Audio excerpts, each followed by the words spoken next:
we are sitting here with Justine Henley. So, we have to ask, born and raised, New York or foreign traveler? I'm born and raised in Brooklyn, New York. Okay. And when exactly were you born? 1990. July 21st, 1990. What do you feel about Brooklyn? Did you really notice a lot of change going on as you were growing up, or is it still the same place you remember? Well, in my neighborhood in Bay Ridge, I was born in Bay Ridge and I'm still living there, and that neighborhood has not changed a bit, and it never will. It's always been a family-oriented neighborhood. People who live there don't move. The children go to elementary school in the neighborhood, go to high school, and then for college they'll basically just stay in Brooklyn somewhere.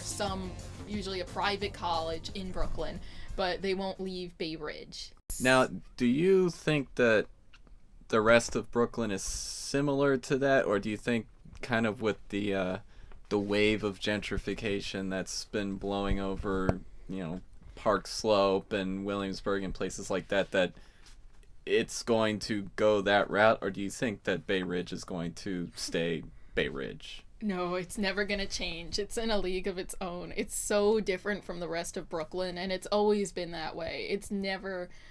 I can never see it changing. I've never seen elements of it changing at all. It's a safe area, it's nice, and it doesn't need gentrification. It's just different from other parts of Brooklyn. Like Williamsburg, for instance, used to be a terrible area. And the outskirts of it are still bad. Like Bushwick isn't the best area. It's getting better, of course. But yeah, an area like Williamsburg, it just doesn't compare. How have all these influences played out for you so far? Well, actually, if I were to go back, right before I started high school, when I ended middle school and began high school, I automatically wanted to branch out and go to a school that wasn't in my neighborhood. So I went to school in Park Slope.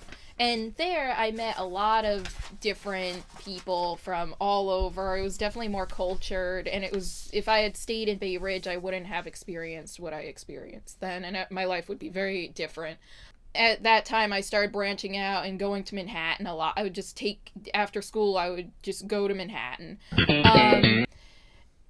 And yeah, I mean, I always wanted to go to school in Manhattan, especially since back then I wanted to study acting, so all of the good schools are in Manhattan.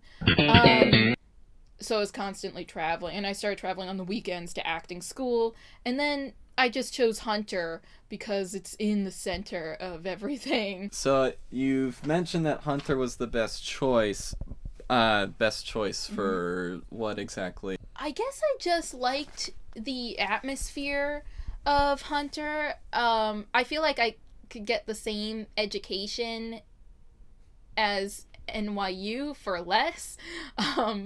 And it does seem like half the teachers here are part-timers at NYU as well. So. Yeah, right? Like some of them have connections to Ivy League schools. As for choosing that, I guess I thought it was sufficient. The school was sufficient for that. It has a good theater program, so all in all, I thought it was ultimately the best decision. What are you looking to pursue after you graduate from Hunter? I'm going into fashion marketing or advertising. So hopefully after this, I will get a job at a firm. Either I'm not quite sure if it's going to be at an advertising firm or a marketing firm, or even at a fashion PR firm, something like that, and get a job there, or a fashion house, but I'm looking into that, all of those options, maybe for a small company. And you mentioned theater, but you're looking at kind of a public relations theater career. Was 4 years ago.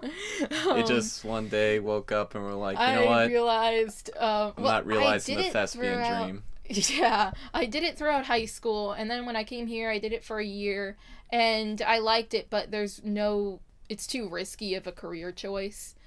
Um, Just not feeling that level of commitment. yeah, it's hard to compete with everybody else in New York who comes here for that same goal. No. Um, so I decided to drop that as soon as possible. And ultimately, I got into media. Well, that's nice. Yeah. Yeah. Do you see yourself going straight to the workforce out of college, or do you see yourself kind of doing the intern thing? What are your immediate post graduation plans? Immediately after I graduate, I'm just looking to travel, just Okay. all over. Do you have a lot of experience traveling abroad, or Yeah, I've traveled to different countries, but never on my own. So, like this summer, I'm going with a friend to the Grand Canyon, and we're taking a road trip. So we're going to see a lot of the U.S. and that's something like that I'd like to do. And then out of country, um, I want to actually live in Argentina for a good amount of time, maybe up to a year. I'm hoping to do that first. And then maybe live in other states. Like my dad's from California. So maybe live where he's from. I've been there and I really like that area. where is he from in He's California? he's from Orange County. Where he's from, it's just really beautiful. Um, and when I haven't been there in years, but when I used to go all the time. Um, it was just the picture perfect area and somewhere where I would like to live, but not settle down. Yeah. Just live there for a while and then move back to New York because I do want to live in New York. Well, thank you for sitting down with Thank us, you. and we wish you great luck on your journeys forward.